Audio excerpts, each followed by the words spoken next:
Welcome to the Conscious Leadership Podcast, where soulful entrepreneurship and holistic mind-body wellness meet to help you heal, discover your soul's purpose, and change the world. I'm your host, Gabby Ortega, entrepreneur, psychology expert, social media maven, and soulful leadership coach. And it's my mission to empower you into becoming the light leader you're meant to be. Each episode will be diving deep into topics that will help you gain personal mastery over your healing and mind-body wellness, while also giving you practical tips and tools to help you create, market, and scale a heart-centered business around your soul's purpose and life mission. Whether you're in the beginning of your self-awakening journey or a seasoned inner work god or goddess who's ready to step into their leadership as a soulpreneur, this is going to be your new favorite place to be. We know that you don't just want to feel happier and more fulfilled, but you want to deeply know yourself and powerfully step into your life's purpose while creating massive abundance around your mission. That's why I've created this podcast for you, the light leader of the next generation. Welcome home. I'm so glad you're here. Hey guys, welcome back to the Conscious Leadership Podcast. I am Gabby, your host, and we are here today with Alexis Sabatino. She's a certified holistic health coach, modern medicine woman, one of my dearest friends, and she is amazing. She uses nutrition, energy medicine, and embodiment to facilitate radical transformation journeys for women entrepreneurs, healers, and artists. She is deeply passionate about teaching women how to align their life, body, and business with their feminine rhythms and cycles. And She Heals Co. is a safe and sacred space for leading ladies around the world to reclaim their radiant health, wisdom, and power.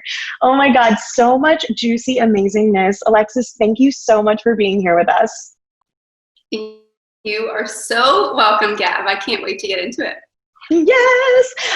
So first of all, I like to start off with asking everybody kind of the same question, which is, what makes you feel like your most light leader self?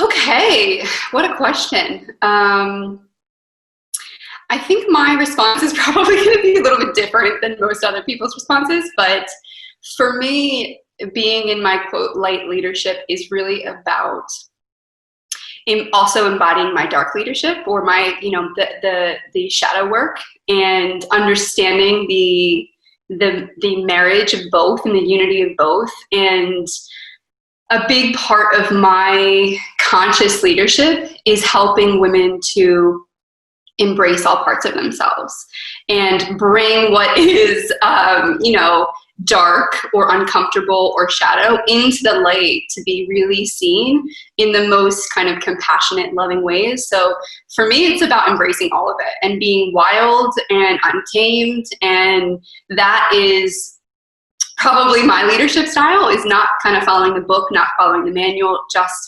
listening to my intuition. And really, I identify as my intuition. That is, it's ever changing, always mutable, always flexible. And I go with that. I love that. I love that so much. Oh my God.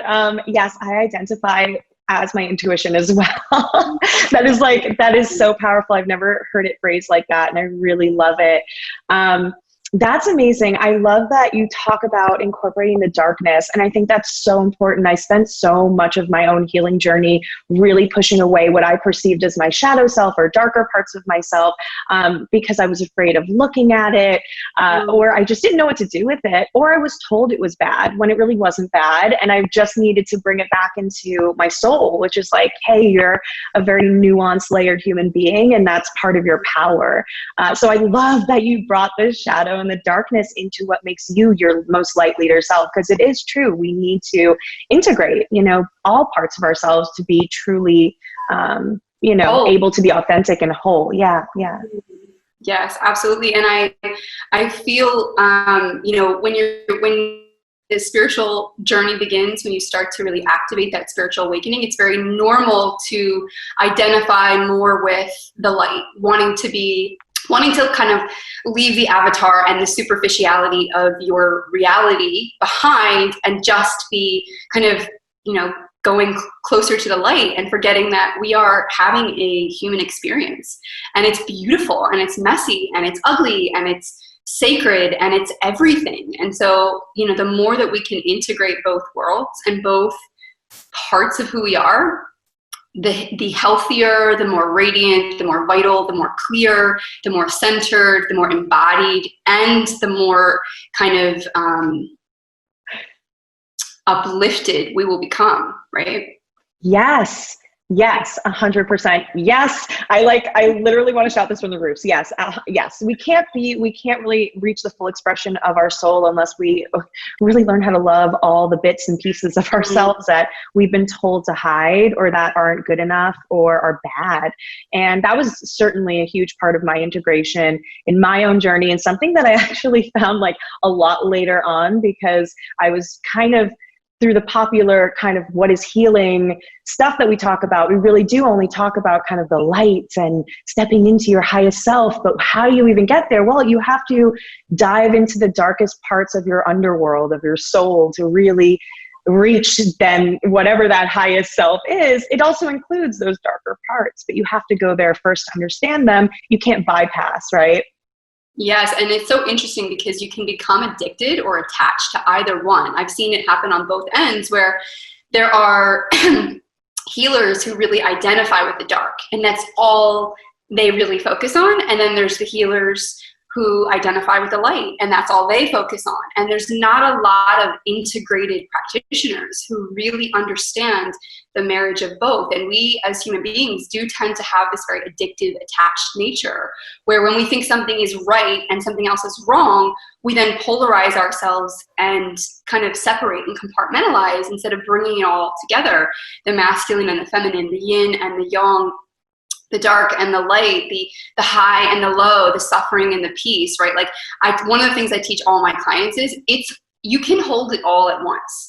It's not either or, it's both. It's just, how can I create space to be available to experience all of it, not just the good, not just the bad. Everything's impermanent. You and I both know that. So you can't, when you attach to one thing, you're going to realize very quickly that that thing is going to die at some point. It will be momentarily, it might be long term, but you can't stay in an experience forever. You can't stay in the light forever. You can't stay in the dark forever. There has to be this understanding of spaciousness for all of it to exist without you grasping and clinging and identifying as, and just being really present to all of it and riding the wave, so to speak, of all of it, rather than believing that this is me or that is me, or, you know what I mean?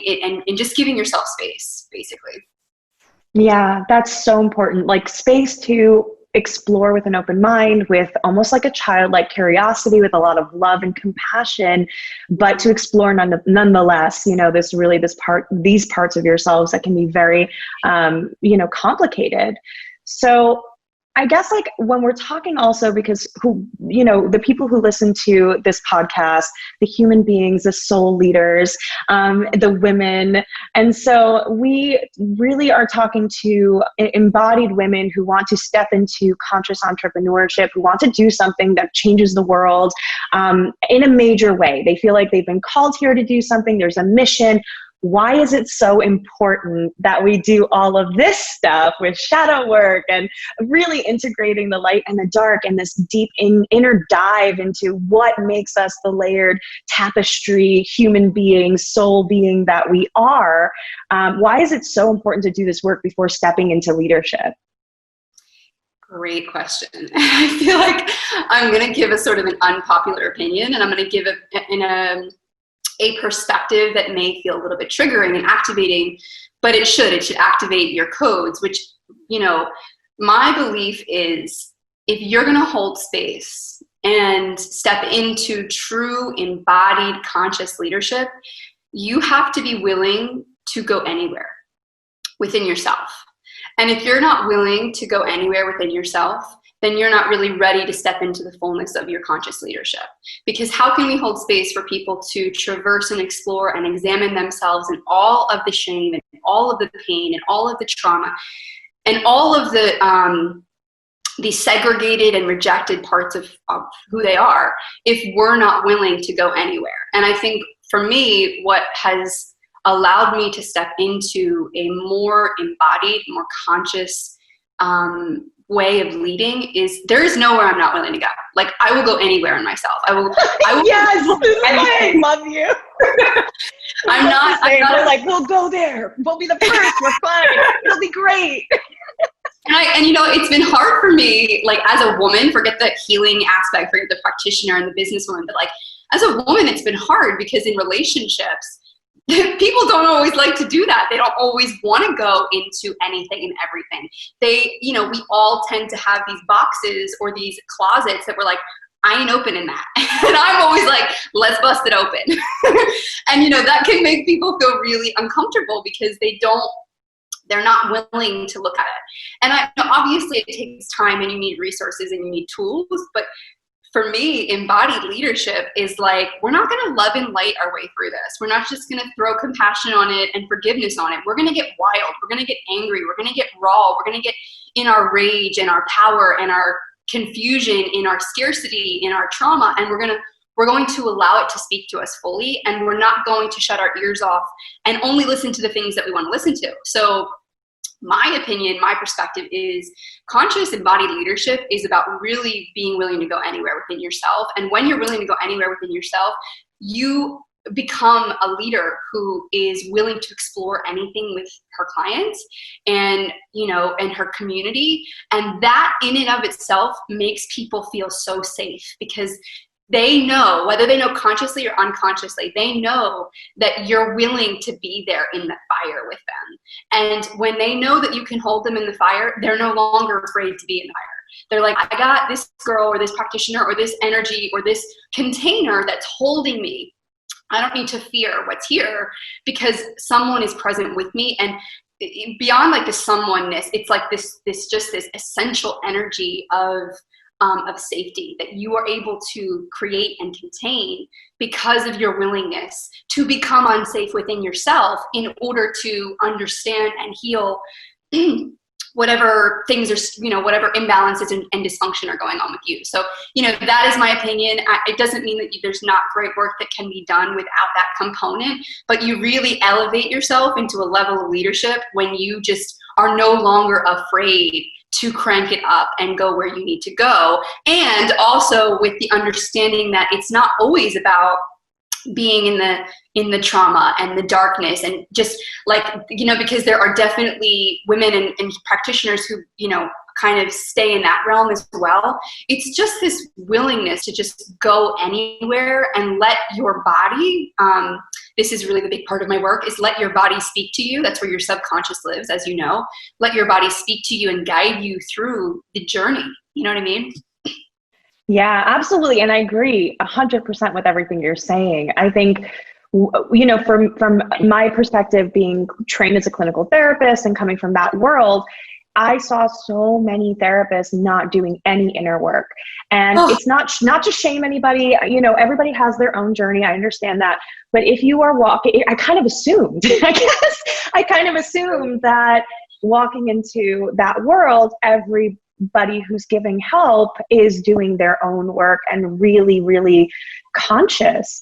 And what I found was that schools don't really, they require you to do like 60 hours of therapy. That's it, to get your degree and start working with other people. And then they don't really require you to see a therapist outside of that. They recommend it, of course, but you know, so most people don't because they get busy and, you know, they have their families and career and they're building their practice and whatever. But I was really disheartened to see that because actually a lot of the reason, if not like 90% of the reason I got into that was because I wanted to heal myself.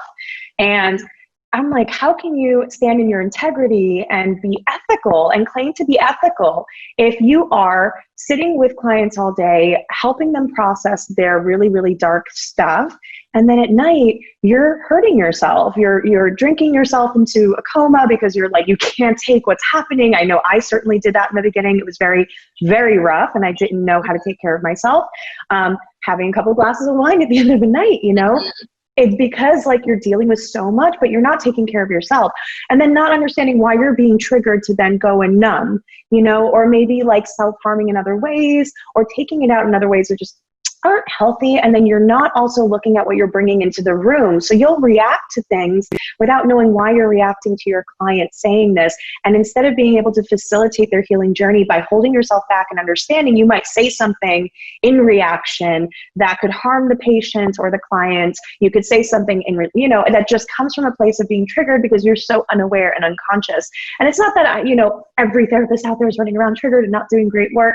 Like, this is not by any means a black and white situation. From my personal experience, though, what I did discover was about, I would say 80% of the people I know, colleagues, professors, supervisors, they really have never done their own excavation. And I find that remarkable because I think that just goes against kind of everything that's ethical. I don't feel right walking someone through their own journey without having been there myself and asking them to do things and expecting them to do things that, I've never done them myself, or I've never been in that position, and expecting these results from because I don't understand what that process is like.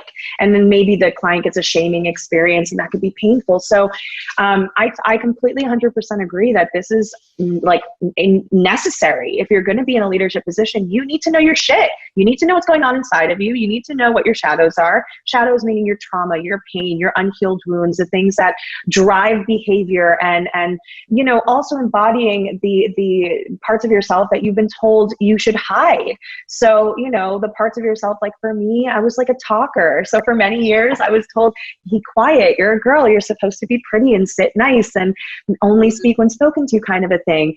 And, I hid that part of myself that I like to talk. And now look at me, I have a podcast. So,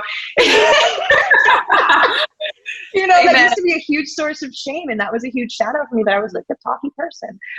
But it actually has become my strength. So I think it is so important. I don't know if you have any thoughts on any of that, but. Yes. Oh my God. I mean, I, both as a practitioner and as a client in my, having worked with many therapists over the years, as a child, as a teen, as an adult. And because, I think a lot of the people listening to this will, identify as empathic and very sensitive and kind of intelligent in a way, emotionally intelligent, spiritually intelligent. And as a kid, if you're not in an environment that really teaches you how to understand that, you just think there's something wrong with you. And at the same time, you also have this knowingness. I don't know if you had this, but I, as a kid, I could sniff people out. I could smell if they were inauthentic. I could smell if they weren't in integrity. And I would, I made a lot of people, including therapists, feel uncomfortable because I definitely could feel in my own sensitivity what resonated and what didn't resonate, right? And that's something that it's taken me years and years and years to let go of my own shame for having people tell me I'm too sensitive or I'm too this or I'm too that, because I had this intelligence that wasn't academic intelligence, right? It wasn't about getting good grades. It wasn't about the stereotypical intelligence. It was something very different that in our culture, we've lost the education around this, which is, very much like shamanic work and healing work and medicine woman or medicine man work, that the cultures and the societies that believed in that had rites of passage for those people. We don't have that in our culture. So if you're one of those people, you just feel weird, you feel uncomfortable, you feel icky. And so, I think for me, therapy never really was great.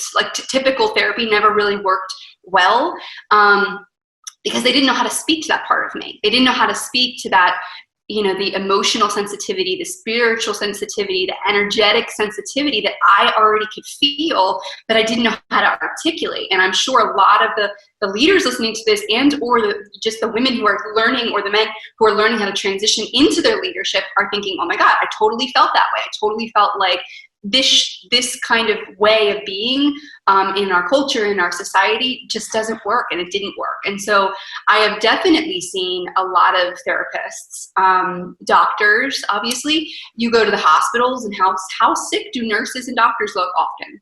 Many of them look very sick. They're smoking, they're not eating well, they are working these crazy hours, so they're not sleeping right. They're completely out of alignment, right? And so you see that over and over and over again. And to me, it always was like, I don't get it. I don't get what? Why is this person telling me? How could this person know what I need to do when I can clearly see that they're not healthy, when I can clearly see that they're not empowered.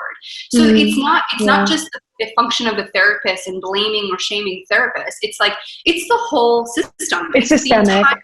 Exactly. And so if you're brought up in that system and you're educated through that system, you don't know any better because you equate that with, oh, I have all of these powers now. I have all this knowledge now. I know all these things about, quote, healing.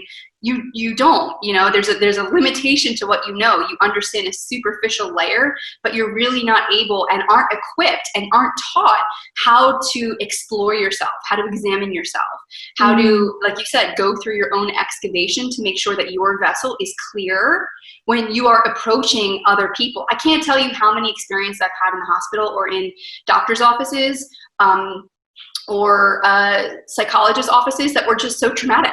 So you go to this person to have them heal you, and it's traumatizing instead of being healing because they're bringing all their shit and they're not clear and they're being nasty. I've had nurses, I went through a lot of my own chronic health issues, and so I was dealing with a lot of doctors and nurses and different medical practitioners. And I can't tell you how many times that I would leave crying or I would leave so upset and stressed, my nervous system activated, because of the way that they're running it. And I think a lot of people like you and me who identify as our intuition or identify as empaths or identify as sensitive beings, spiritual beings, we really kind of came into this world already knowing that.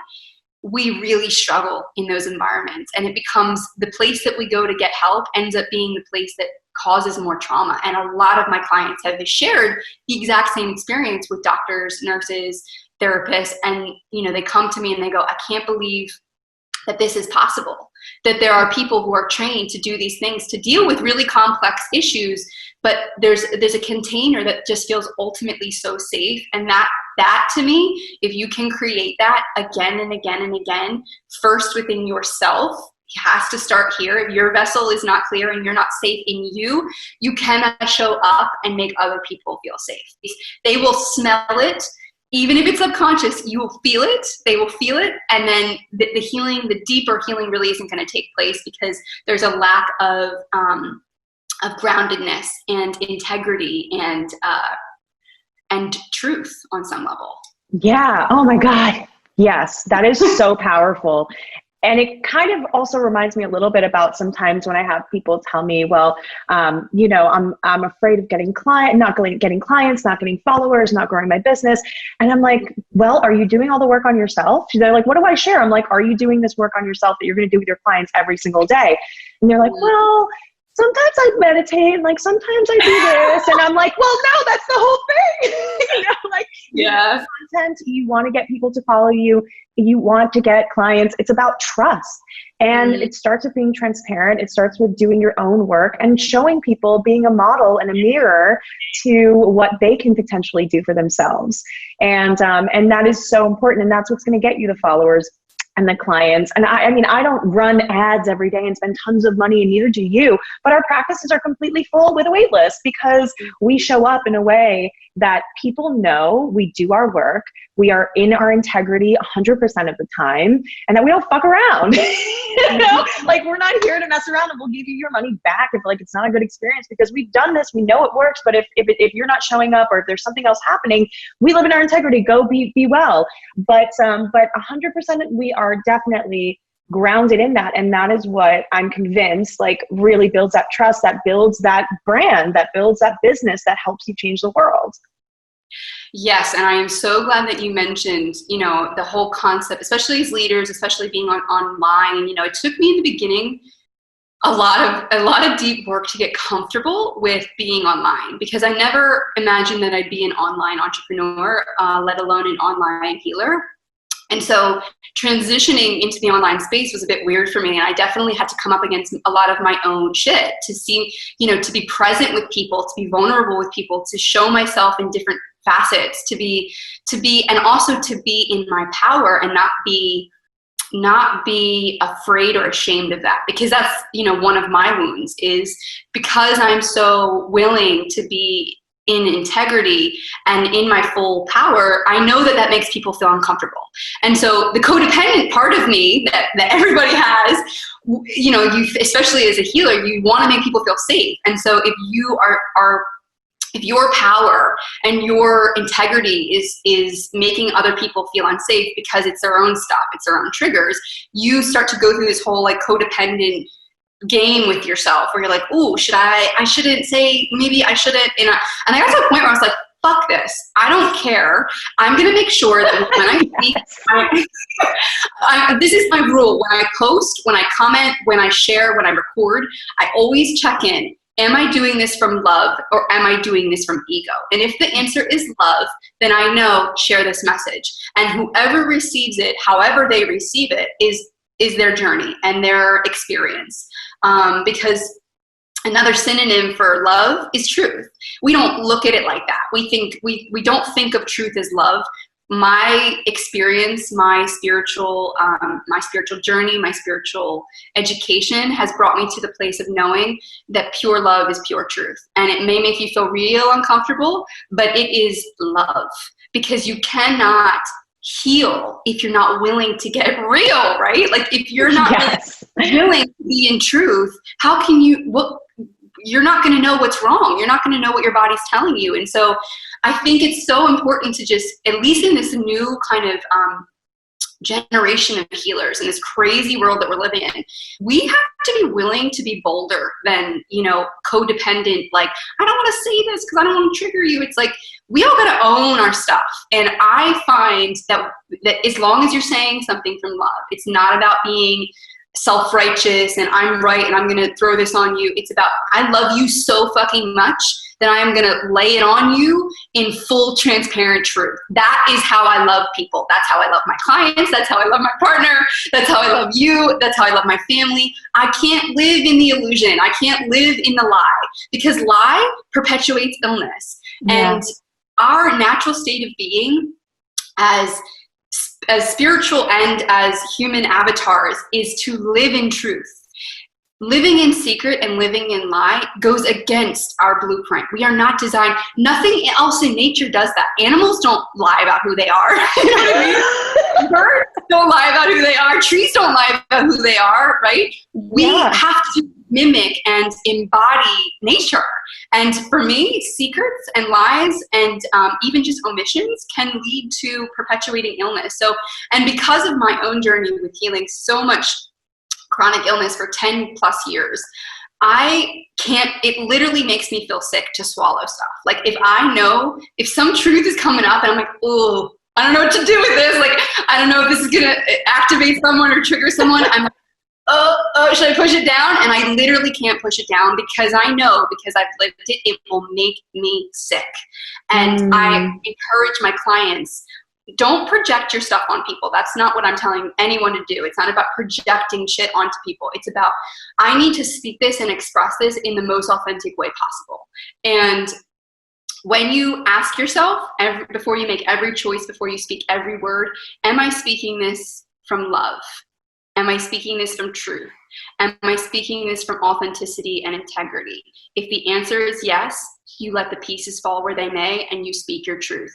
But if you're speaking it from fear, from scarcity, from doubt, from righteousness, then you got to check yourself and come back in before you express that and cause damage to other people.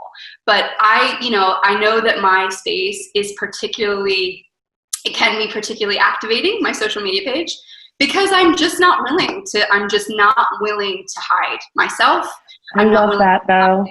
The global dysfunction. I'm not willing to, everything that I serve is served in love, but it's ultimately a big pile of truth. And you either want that truth or you don't want that truth. So. Oh my God. And this is really one of the reasons why I respect and love you so much, is that every time I go to your page, I know that you are 1,000,000% being you and speaking your truth about what you're downloading and what you're learning and what things are happening.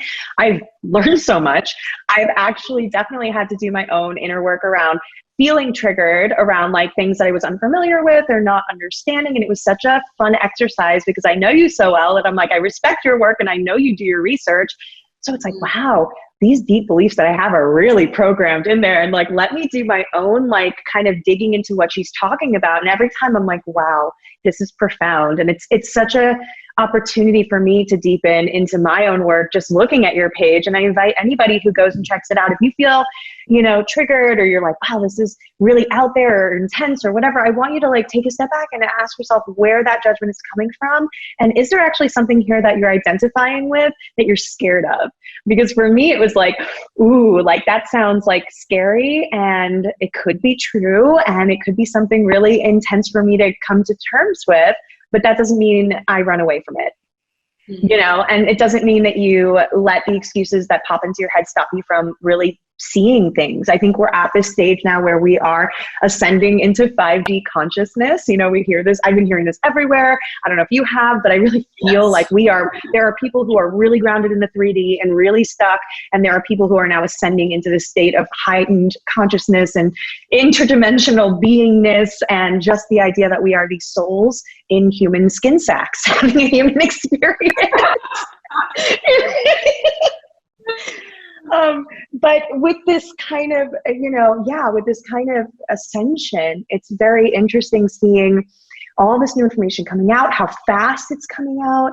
And it's such a challenge to not just keep up with it, but to also integrate and do your own inner work around what you're feeling around all this new information, around all these awakened concepts, around these new things that aren't really new, but we haven't talked about them, or they haven't been in the mainstream before. And I certainly have changed my view on a lot. And I thank you for that, because it's really, I just like your voice. It's so authentic and grounded, and everything you have to say is just so much value. So thank you for being up there. And that really, to me, is like what a light leader does. We're going to be saying things and doing things, that are not popular or yet, that aren't necessarily mainstream, that may be a little bit hard to understand or swallow. But that's why we are leaders and trailblazers, and we're putting ourselves out there at the risk of whatever comes our way, because we love you guys. Like, we love you guys so much. Like you said, we are coming from this place of love. So you guys can't not know this stuff. Like, that's it. So we don't fuck around. And I love that about you. And I totally agree with everything you're saying. Yeah. I'm so glad that you pointed that out and that you shared that with me, because I know for me, my mentors, my teachers activate deep, deep shit within me. They like take me to those places and I'm like, I wasn't ready for that, and there's moments, I've had moments, after, deep explorations with mentors or teachers that were so profound and so like you're just like ripped up, like everything in you is dismantled. You're like, who the hell am I? I don't even know who I am anymore when you take this shit out. You know what I mean? Yeah, you're like a hot soup. Exactly. And yeah. My spiritual teacher, he does that to me. He just, every single time I talk to him, I know I got to put my ego on the side and I got to be willing to go anywhere because he's going to take me there. And I signed up for that energetically. Like, I want to do that. So there may be times where I leave that experience and some of the things he says I may not integrate fully because I trust my heart and my inner resonance, right? So now I have this ability to discern what is for me and what's not for me, where in the beginning we kind of just take on everybody's stuff, everybody's teachings, we all read all the self-help books and all the whatever, and you take it all on, and a lot of it is unintegrated. This is what I see in my practice all the time. I meditate and I do this and I do that, but like nothing is living in your body. It's intellectualized, it's conceptualized. You've read 3,000 self-help books, but you've not taken that information and moved it into the body, into the heart, and then allowed it to become wisdom, which then allows it to become second nature and instinct. And then you behave based on that versus based on your wounding and your trauma. So for me, it's this, I guess because my highest value system is truth, that I'm willing to look at myself and go, am I out of integrity today? Was I out of integrity when I said that? And hold myself accountable. And even my partner's constantly like, we joke around because I'll come to him and I'll say, give me your feedback on this. Like, I want your feedback. And he's like, I don't have any feedback. I'm like, what do you mean you don't have any feedback? Give me some feedback, right? Like, that's how I learn. I want to know, like, give me the feedback. I want my clients to tell me. I want my friends to tell me. I want my mentors to tell me, because I always, above everything else as a leader, my style is check yourself, right? Like, what is still in me that is not of integrity, that is not authentic. And because I'm willing to do that, I so cherish being around other people who also honor that and value that. And I realize, that that's something that is, it's rare to find friendships. It's rare to find colleagues and mentors and peers who want to be in that with you, who want to have that level of self-accountability that most people run from. And so, that's what I believe. And I think because I don't want people to hide secrets, I don't want people to hold things in. I want everything to be transparent. Like, I really believe that that's where health lives, in full transparency. And because above all, I am about supporting not just women, but the entire global energetic Mama Earth to elevate and heal. I want to be full transparent, like, all the time, because to me, there's no more time to waste. I ain't got time. So let's just keep it real. If you can't keep it real, then I need to keep moving forward. Like, that's my trajectory, is transparency, transparency, transparency. And my clients will tell me, holy shit, I never in all my years have faced this many levels of myself, like my shame, my festering guilt, my disassociation, my pain. But the more they do it, the more they realize that it becomes their superpower, that they're not held back by those heavy energies anymore. They are able to then shift and move and play with them.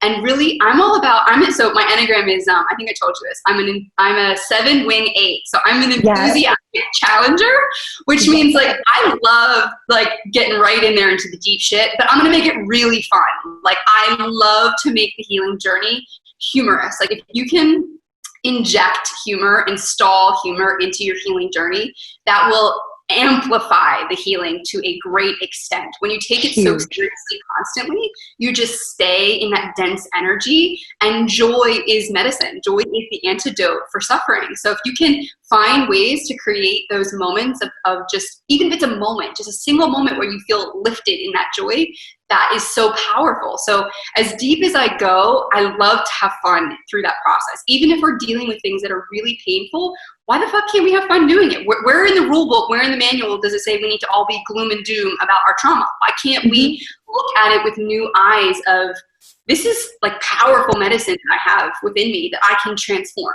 right? Poison, this energy that feels like poison in my body, I can transform that into medicine. And then when I realize that this is going to be my superpower, I can stop looking at it and looking at myself like, poor me. Because we've all been there when we're dealing with chronic health issues of like, woe is me, I'm the victim. I definitely was like that for a very long time.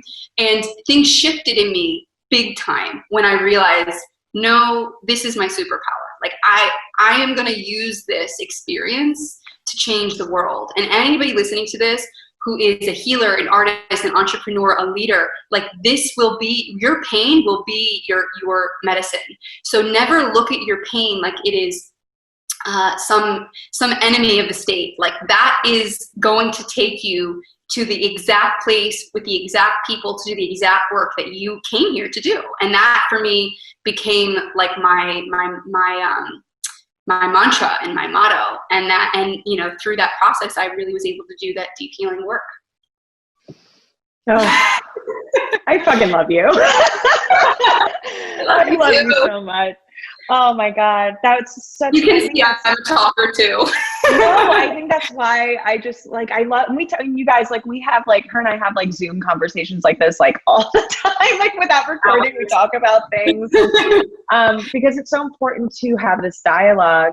So given everything that you've kind of explained and the She Heals company that you've created and what your mission is here to do on this planet and to empower all of these human beings and these souls, what would you say are maybe some beginner steps for those of us who maybe haven't dipped our toes into this kind of work before? What are some things that we can do to embody, be more embodied, be more, access our shadows with a little bit more grace and not totally fall apart? What are some things we can do to start to play around with this work? Yeah, I'm going to speak sort of directly to women, but also knowing that many of these tools can be used for men as well. But because I specialize in, feminine health and and women's rebirth and women's healing, I'm going to speak from that place. And in terms of taking the first steps and kind of looking at things from new eyes, I think it's really important to look at your external environment and it kind of tuning into what has manifested in that external world. Like, for instance, what does your job look and feel like? What does your partnership look and feel like? What does your family life look and feel like? What do your friendships look and feel like, right? Like, I went through a phase in my life early on, my healing journey, of just like total observation of what the fuck was going on, because I would look around me and I would think, like, something's not right. Like, I'm seeing this pattern show up. If there's a pattern in your life, start following that pattern all the way down the rabbit hole, because how you do one thing is how you do everything, and it's threaded through all areas of your life. So whether it's your emotional eating or your dysfunctional relationships or the job that you hate or the fact that you're always people pleasing and people are walking all over you, like that pattern is threaded through everything. So if you can start to literally just observe and take inventory of your life. And it's not going to be easy. It's not going to feel great, because you're going to start to see how your energy, how your frequency, how your vibration is creating your external world, right? And when I got really clear on the way my external world was manifesting and the patterns that were manifesting, I started to go, right, do I want to keep living in this reality? Do I want to keep living with this kind of dysfunction, with this kind of belief system, manifesting this exact pattern over and over and over again? Because I had them. And the answer, if you're really looking to heal, genuinely looking to heal and transform, the answer will be no. You don't want to live like that. You don't want to keep replaying that pattern.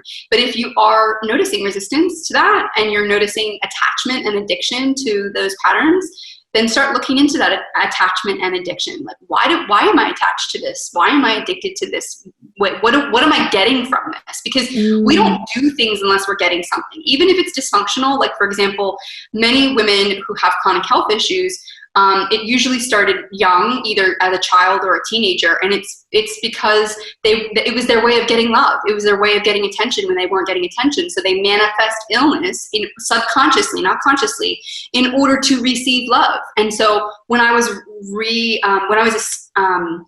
examining my attachments and my patterns and my illness and the pattern of my illness, I was like, why do I keep manifesting this over and over and over again? What am I gaining? Oh, I'm gaining attention. I'm gaining love. I'm gaining people's awareness. They want to help me. They want to talk to me. They want to look at me. You know what I mean? You get nurtured or loved or sympathy. Yeah. Understood, validated, because you're with illness sometimes, maybe not with more invisible illness, but with more visible illness, you definitely get that validation for sure of your pain. Yeah.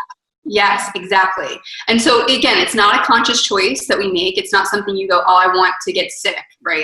It's not to blame any of us to say, oh, we did this to ourselves, but it is a subconscious thing. When you're not getting the love you need, when you're not getting the attention that you need, when you're not getting the support you need, the body just finds a way to figure that out, right? So the first thing in terms of like actual steps is start evaluating your life and all the external manifestations, your relationship with money, your relationship with your body, your relationship with your parents, your relationship with your job, right? Start looking at these. This will be your feedback, so to speak. And that will show you where it is you need to start paying attention, where you need to start working. Where do you need to do the most work?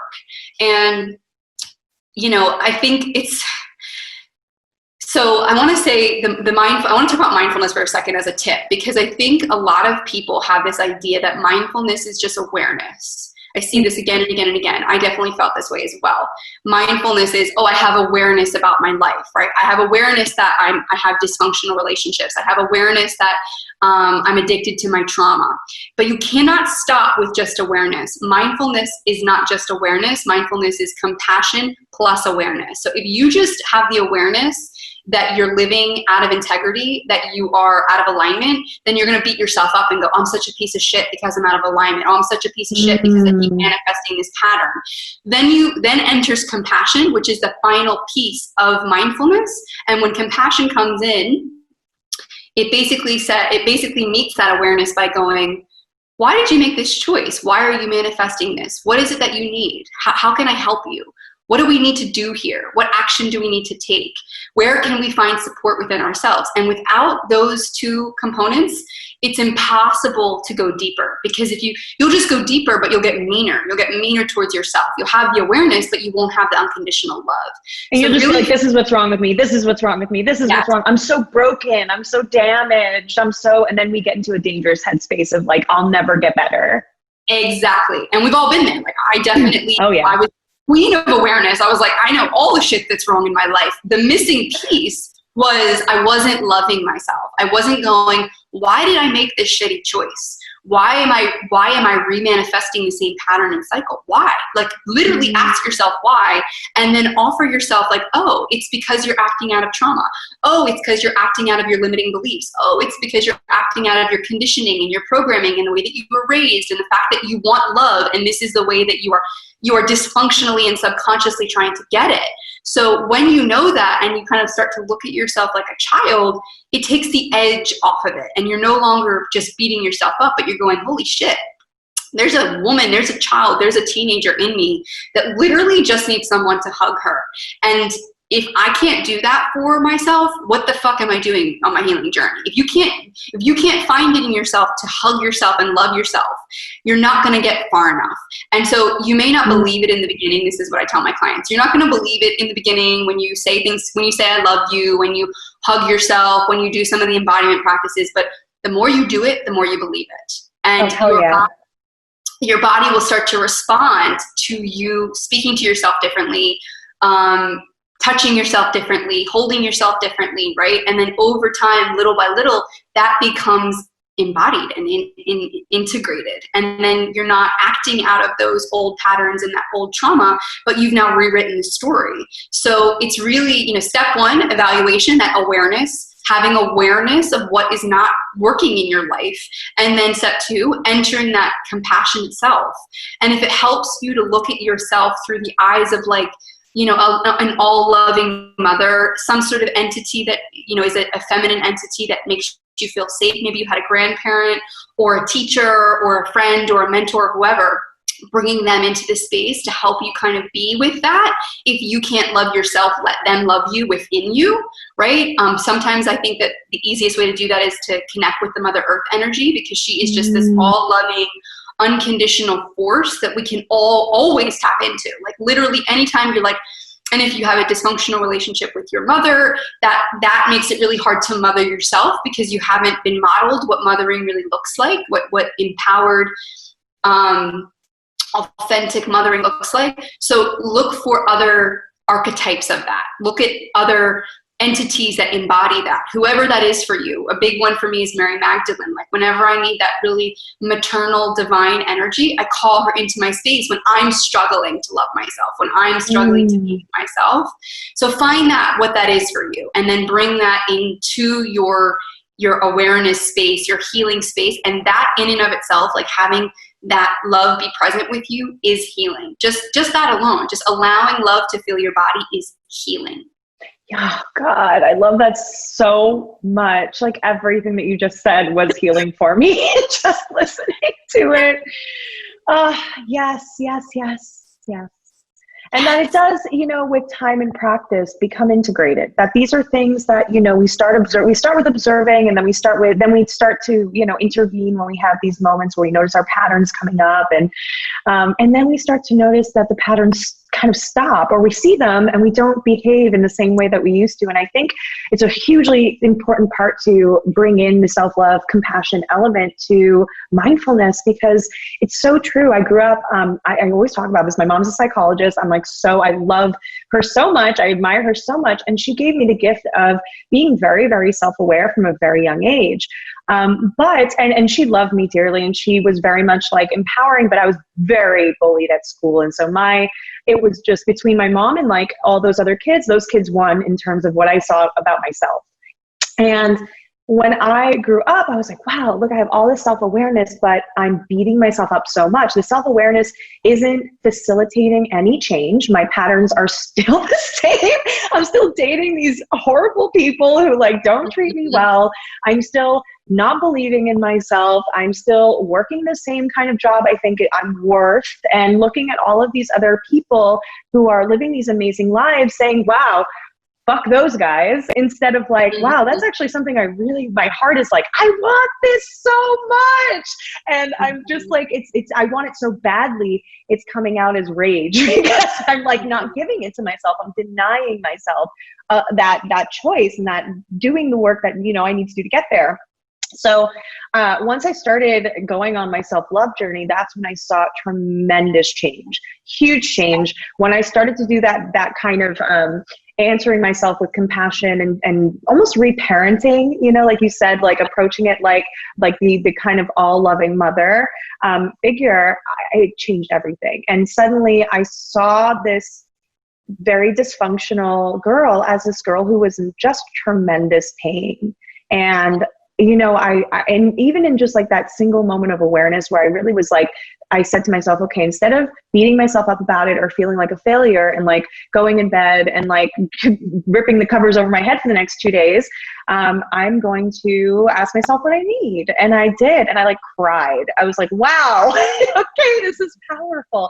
And to your point that it feels kind of fake or unnatural or unaligned, quote unquote, like when we start out doing these practices like affirmations or like journaling in a way that's a self-affirmative or supportive, or working through our kind of thoughts that are judgmental or critical, it feels weird. There's a lot of resistance. So for me, it was like that voice of, what are you doing? This is stupid. You don't need to say out loud all these things. It's not going to change anything. My God. Well, let me tell you, if saying affirmations in the mirror and me having a full fucking breakdown is not something important, I don't know what is. And I was like, wow. And I've been avoiding that particular thing for a long time. And now I like can't stop. I walk around and just like, you're doing a great job. And I'm like, thanks. But it's so beautiful because when you start, it's like you're telling yourself these things that you need to hear, and it feels like, oh, this is so stupid. And then you break down and you let it crack open your heart, and that shit changes so much and it moves mountains. So if you're someone who's listening right now and you are struggling with something, patterns in your life that are self-destructive or self-sabotaging, or you're not believing in yourself or anything like that, like, look at this work. Approach yourself with openness and curiosity and that kind of all-loving awareness. And if you're very, very insightful and very self-aware, which I assume you are if you're listening to this podcast, and you're still not seeing changes, know that maybe there's this element of self-compassion that's just missing, Yes, Gab. And that's why I love embodiment work so much, because affirmations are great, but again, if it only stays in the intellect and it's simply just conceptualized versus bringing it into the body where everything is programmed, right? Because dis-ease always starts as energy. Everything is energy, right? So dis-ease starts as an energy and a frequency that then starts to interact with your body, with your organs, with your blood, with your cells, with your endocrine system, with your nervous system, right? That energy starts to interact with your physical body, and then it changes your physical body.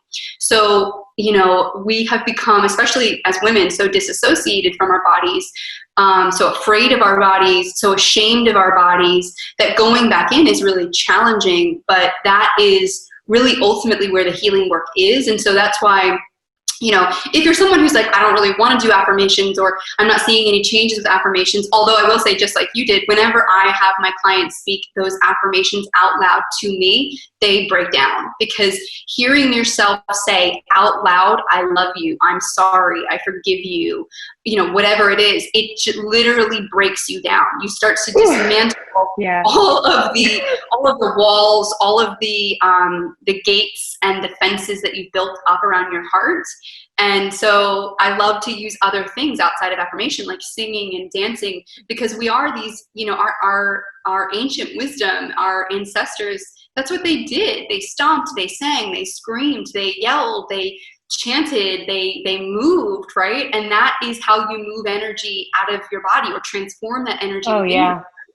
So it's a combination of so many things, but ultimately, and if you are someone like you and me, right, where I have a very high standard of myself. Like like I said earlier, I'm always looking to grow. I'm always looking to quote, improve or see things that I'm not seeing fully so that I can be even more of my fullest self.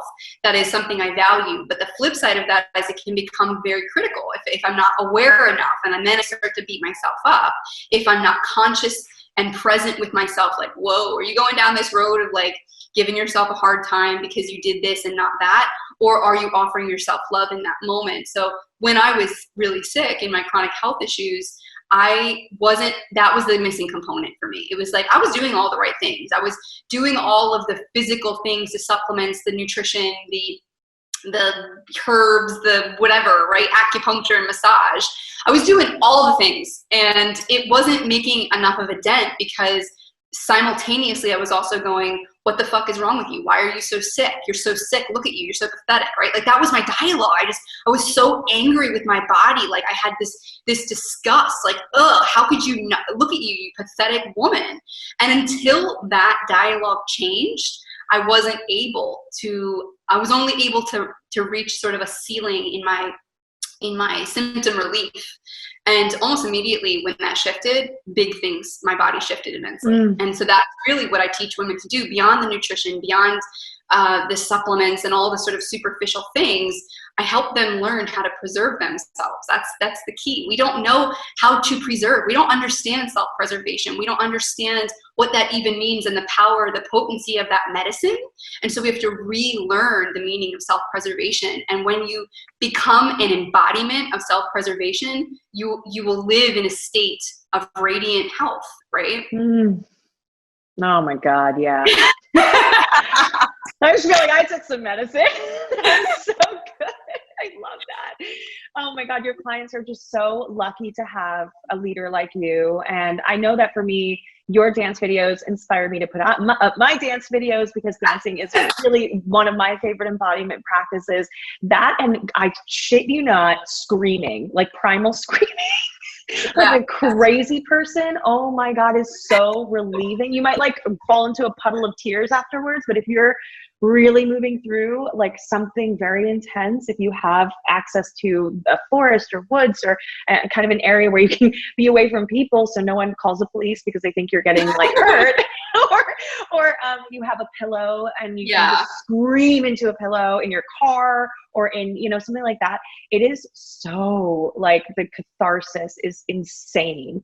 And I just highly recommend, if you guys haven't really worked with anybody who's taught embodiment practices to you, and if you're a woman and you haven't worked with someone who really specifically works with the feminine and women who, and the way that we operate and what we're dealing with, I highly, highly recommend you go seek someone out, preferably Alexis, because she's the bomb. But if not, just look for a practitioner like this, because it's such a different way of working that I think we're accustomed to.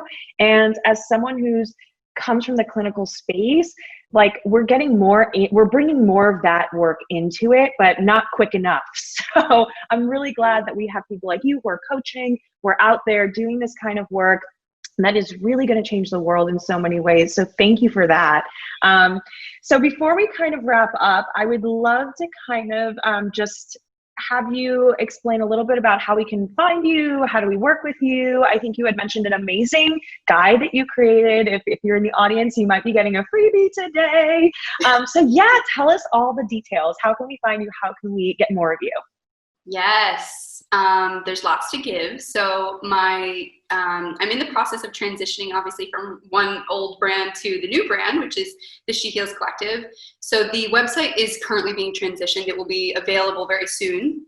But I would recommend starting with my Instagram page, because there's so much free, valuable content. I do pop-up trainings all the time. My highlight reel is full. So like, whether you have, no money or a lot of money, you can get to my page and access really powerful stuff, because I receive messages all the time from women who said, thank you so much for this. It's changed X, or my thyroid is better, or my hormones are better, just by being willing to do the work through the content that I create, right? So there's tons of free education there. And I will be offering a brand new freebie called Embody Your Cycle. So I'm a really big believer in the power of— Yes! I'm personally super excited about this. You guys can't see Gabby, but she's dancing. Dancing. I'm a big believer in using your cycle to really to do the deeper healing work. And there isn't healthcare out there that is designed for women. It's all this very masculine way of curing and healing. And so this is, a revolutionary way of dealing with illness of all sorts. So I will be giving you guys a 10-page guide, Embody Your Cycle, where you can learn about your feminine cycle and your rhythm and how you're different as a woman, and you're not a man, and we need different diet, and we need different self-care, and we need to work differently, and we need to embrace and honor and celebrate ourselves. Because if we fundamentally don't celebrate or honor the fact that we are women, that we have this beautiful feminine essence that is our superpower, again, that's a block to healing. It's a block to healing to be rejecting that part of yourself, which pretty much across the board I see with every woman that I serve. And I have dealt with, and I am continually dismantling that within myself, because we've been conditioned for so long. So you guys will get a juicy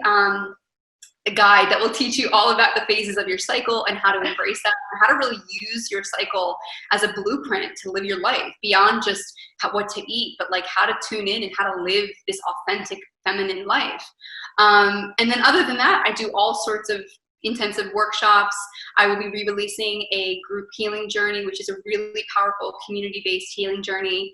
And spoiler alert, Gabby will be one of our guest teachers, so she'll be going on. And also, guys, if you're going to be joining our group coaching program or our mastermind in January, Alexis is going to be also coaching for that. So you will get access to her genius as well. So you heard it here first, guys. She will be guest teaching in the group healing journey, which will be opening up soon in the next couple of weeks or so.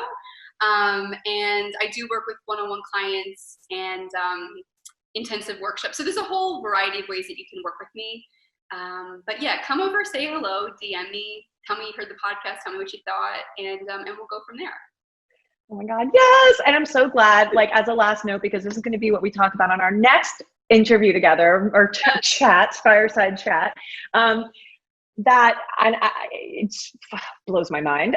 What I learned in my master's program and through over the years that I've been studying psychology is that all up until like pretty recently, and still even there's a big problem with this in the research community, all the research that all of our medical practices are based on currently, all of the medicine that's put out there, all the stuff that's like, this is what we do to heal, those are from excuse me, I'm like getting worked up. Those are from research studies that primarily only look at white, cisgender, heterosexual, college-educated men.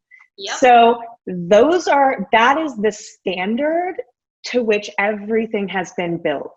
So this does not take into account so many different kinds of human beings and bodies. And for women, there is something that I'll be sharing this week as well on what the actual monthly cycle is called, and energetically, like how we can start looking at that as entrepreneurs, and working that into how we schedule our content and schedule our like tasks, and how we basically run our own lives so that we're not operating off of the wrong blueprint because we are not white, cisgender, heterosexual, college-educated males. Not all of us are that. So we got to stop and that's so funny because as a researcher for trauma, I could not find any studies on PTSD just for women. So that's what I did. I created studies that were just for women.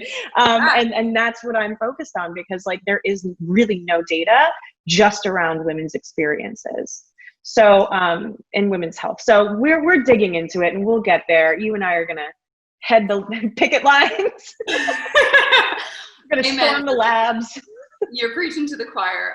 This is why I see it over and over again. I'm sure you do, but like women who feel like failures because they're using blueprints and maps that aren't built for them, and then they feel like their diet, they've failed their diet, they've failed their, whatever, medications didn't work for them, or supplements didn't work for them, or this way of living and thinking and whatever, it's not working for you because it's not for you, it's not built for you. And so living in alignment with your physiology, your energetics, is the most empowering technology that you will ever access. And that's what we do, girl.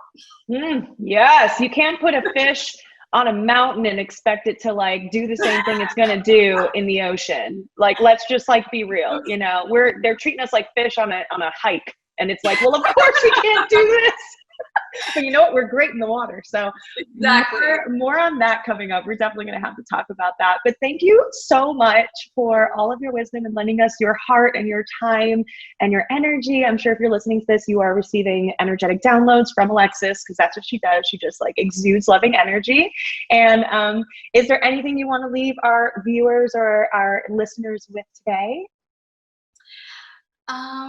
No, just thank you so much for having me. As always a good time to be in your presence, to co-create with you, to co-participate, to co-host, to co-channel, to co-everything.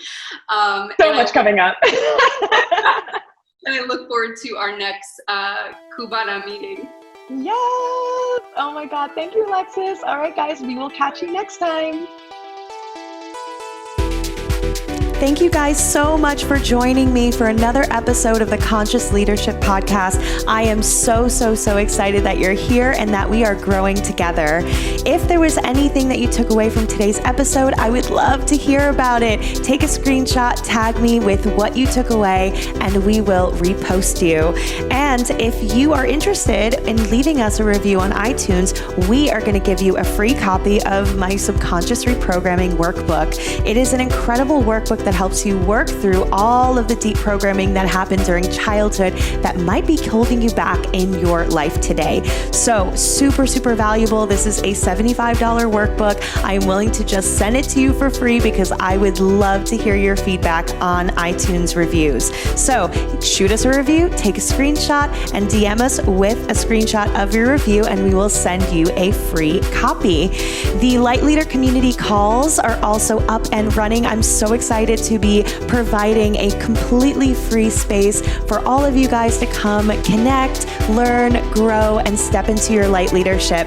These calls are every other Thursday at 5 p.m. Pacific, 8 p.m. Eastern, and I will be dropping the Zoom link in my emails for my email list. So if you are not already on the email list, head on over to my page at om_therapy_coaching on Instagram and click the link in my bio to sign up for the email list. You will be on the list for all of these community calls. You can pop in whenever you'd like, ask us questions, and we'll also be providing trainings to help you do all the deep inner work to step into your leadership, and also the practical stuff to help you set up a business. It's going to be amazing. So come join us for that. The first call is going to be this Thursday, August 20th, and every other Thursday moving forward. And lastly, we have the OLA Ignite program. Yes! This is going to be launching its second round 2.0 coming up September 1st. So September 1st, we're opening the doors for enrollment, and October 1st, we begin the next round. So I'm super excited. All of my light leaders who went through this round just found tremendous success, financial freedom, personal freedom, confidence, and they're just changing the world in such unique ways that are so aligned with who they are as human beings and as soul leaders that it's just amazing to watch it happen. And I'm just so excited to provide this container and support for you.